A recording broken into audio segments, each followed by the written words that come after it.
Hello welcome all. ఈరోజు వీడియోలో మనం కార్తీక మాసం స్పెషల్ తుమ్మాకు పప్పు చేసుకుందాం. ఈ తుమ్మాకు ఈ మాసంలోనే తింటారు. ఈ చింతకాయలు కూడా పిందెలు ఉంటాయి, ఈ టైంలో గింజలు కట్టవు. ఆ చింత పిందెలు తుమ్మాకుతో పప్పు చేసుకుంటారు. కందిపప్పు అయినా వేసుకోవచ్చు, పెసరపప్పు అయినా వేసుకోవచ్చు. ఆరోగ్యానికి మంచిది.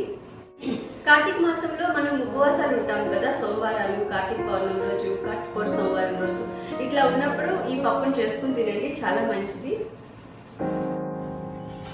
ఇదండి, ఇవే మనకి కావాల్సిన ఇంగ్రీడియంట్స్. ఫస్ట్ మెయిన్గా ఈ కార్తీక మాసంలో వాడుకునే తుమ్మాకండి. ఇది ఇలా ఉంటుంది. కార్తీక మాసంలో ఖచ్చితంగా తింటారు. దీంట్లో చింతపండు అవి వాడరు, నిమ్మకాయ వాడరు.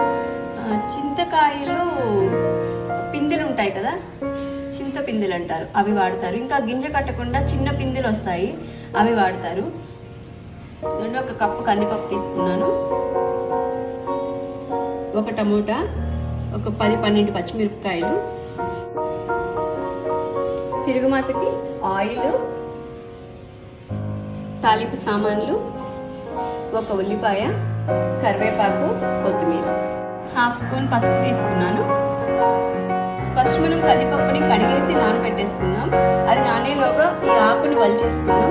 ఈ ఉత్తి ఆకులే వలుచుకోవాలి, కాడలు ఏమి తీసుకోకూడదు. ఉత్తి ఆకులు ఒకటే వలుచుకోవాలి. ఈ పప్పుని విడిగా ఉడకబెట్టాలి, చింతకాయల్ని విడిగా ఉడకబెట్టాలి. చింతకాయలని విడిగా ఉడకబెట్టేసి అది జ్యూస్ తీసేసుకుని అది పప్పులో వేసుకుంటాం, చింతపండు బదులు. ఇది వేరే టేస్ట్ ఉంటుంది, బాగుంటుంది. ఇదండి, ఒకటేమో కందిపప్పు బాయిల్ చేయడానికి తీసుకున్నాను, ఇదేమో చింతకాయలు బాయిల్ చేయడానికి తీసుకున్నాను. రెండు మట్టివేనండి, కొత్తగా కొన్నాను. నా దగ్గర మట్టివన్నీ వెడల్పుగా ఉండే గిన్నెలు ఉన్నాయి. ఈ మోడల్ ఉన్నాయి. ఇవి ఆవిరంతా బయటకు వచ్చేసి త్వరగా బాయిల్ అవ్వట్లేదు అనేసి ఇట్లా క్లోజ్డ్గా ఉండే ఐటమ్, ఇట్లా ఉండేలాగా కొన్నాను. ఒక మూత కూడా వచ్చింది. కుక్కర్ లాగా త్వరగా బాయిల్ అయిపోతుంది. వాడి చూశాను, చాలా బాగుంది. ఆన్లైన్లో కొన్నానండి ఇవి. ఇదండి, ఫస్ట్ కందిపప్పుని వాటర్లో వేసేసుకుని కడిగేసి నానబెడదాం.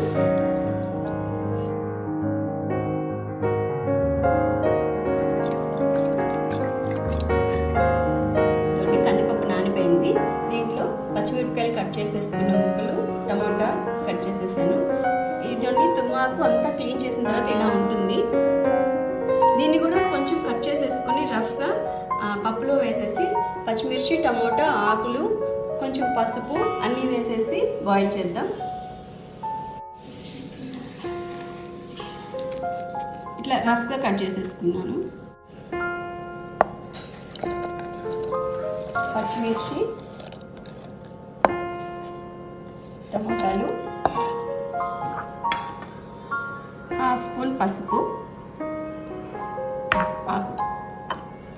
తుమ్మాకు కూడా వేసేస్తున్నాను. ఇప్పుడు ఇది మూత పెట్టేసి స్టవ్ మీద పెట్టేద్దాం. ఈ చింతకాయలు కూడా ఇట్లా శుభ్రం చేసేసుకుని ఏమైనా పీసులా ఉంటే కొంచెం తీసేయండి. మనం ఎలాగో తర్వాత వడకడతాం కాబట్టి పెద్ద ప్రాబ్లం ఉండదు. ఒక 1/2 గ్లాస్ వాటర్ వేసేసుకుని ఇవి కూడా బాయిల్ చేసేసుకున్నాం. దీనికేమో 1 కప్పుకి 2 కప్స్ వాటర్ తీసుకున్నాను. దీనికేమో 1 కప్పు వాటర్ తీసుకుంటున్నాను. చూడండి, ఇది పప్పు పెట్టేశాను. ఒక దాంట్లో చింతకాయలు పెట్టేశాను. మూతలు పెట్టేద్దాం. కానీ ఒక పొంగు వచ్చినప్పుడు మాత్రం మీరు గమనించుకోండి, లేదంటే పొంగిపోతాయి. ఈ బౌల్స్ మాత్రం చాలా బాగున్నాయి, బాగా యూజ్ అవుతున్నాయి. పప్పు ఉడికిపోయిందేమో చూద్దాం. చూడండి, బాగా బాయిల్ అయిపోతుంది. చింతకాయలు ఇవి కూడా ఉడికిపోయినాయి. ఇట్లా 4-5 పొంగులు వస్తే చాలు, ఆపేస్తున్నాను. ఈ చల్లారిపోయిన తర్వాత నలిపేసి ఆ చెత్తంతా తీసేసి పప్పులో వేసుకుందాం. ఇది ఇంకొక 5 మినిట్స్ పడుతుంది.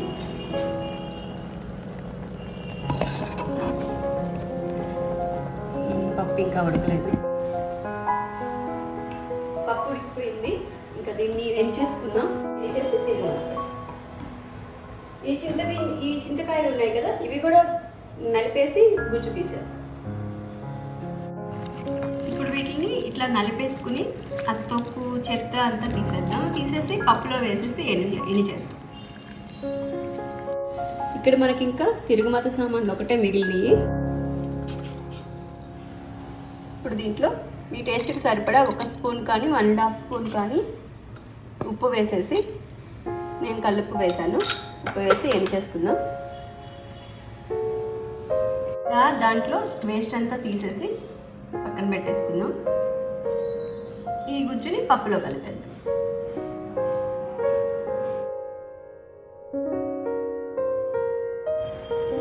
పప్పు ఎనుపుకునేసి, చింతకాయలు గుజ్జు ఉంది కదా, ఇది ఎక్కువ అంతా వేసేసుకోవద్దు. మీరు టేస్ట్ చూసుకుని ఎంత కావాలో అంతే వేసుకోండి. ఇవి కొంచెం మిగిలిన ఏం కాదు, ఫ్రిడ్జ్లో పెట్టేసుకుని పప్పుచారులో అట్లా వేసుకున్నా బాగానే ఉంటుంది. పచ్చిమిరపకాయల కారాన్ని బట్టి ఈ గుజ్జు పడుతుంది మనకి. కారం తక్కువగా ఉన్న కాయలు అయితే ఎక్కువ గుజ్జు పట్టదు. ఇప్పుడు టేస్ట్ చూసుకుని ఇంకొంచెం పులుపు కావాలంటే వేసుకుందాం. పెట్టేస్తాను.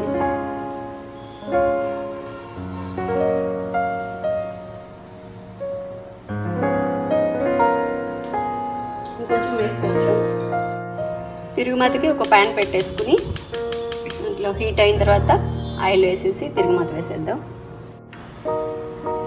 దీంట్లో 2 స్పూన్స్ ఆయిల్ వేస్తున్నాను. ఇదండి ఆయిల్ హీట్ అయిపోయింది. దీంట్లో ఆవాలు, జీలకర్ర, తెల్లగడ్డ వేసేసాను. దీంట్లోనే ఉల్లిపాయలు కూడా వేసేస్తున్నాను.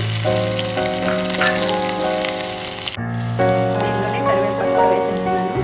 కొత్తిమీర మాత్రం లాస్ట్లో వేద్దాం. తిరుగుమాత వేగిపోయింది. ఇప్పుడు దీంట్లో కొంచెం ఇంగు వేస్తున్నాను. ఇంకా ఈ తిరుగుమాతని పప్పులో వేసేద్దాం.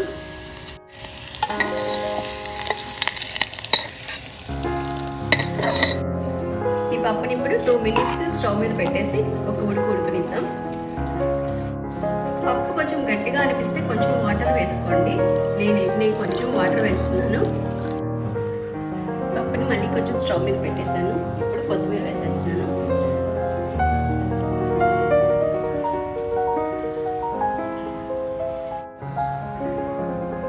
ఈ పప్పులోకి కాంబినేషన్ అప్పడాలు వేసుకుంటున్నాను.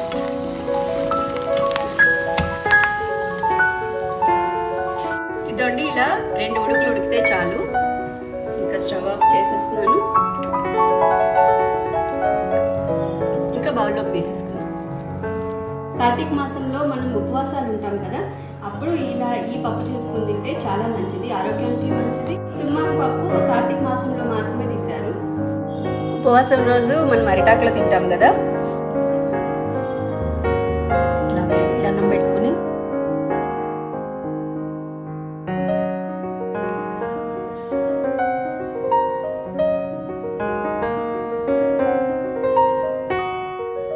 పప్పులో నెయ్యి వేసుకుని తింటే ఎప్పుడూ బాగుంటుంది. ఆవకాయ కూడా బాగుంటుంది, కానీ ఉపవాసం ఉన్నప్పుడు ఎక్కువ కారాలు అవి తినకూడదు. ఈ వీడియో కనుక మీకు నచ్చినట్లయితే లైక్ చేయండి, షేర్ చేయండి, అలాగే సబ్స్క్రైబ్ కూడా చేయండి. Thank you very much.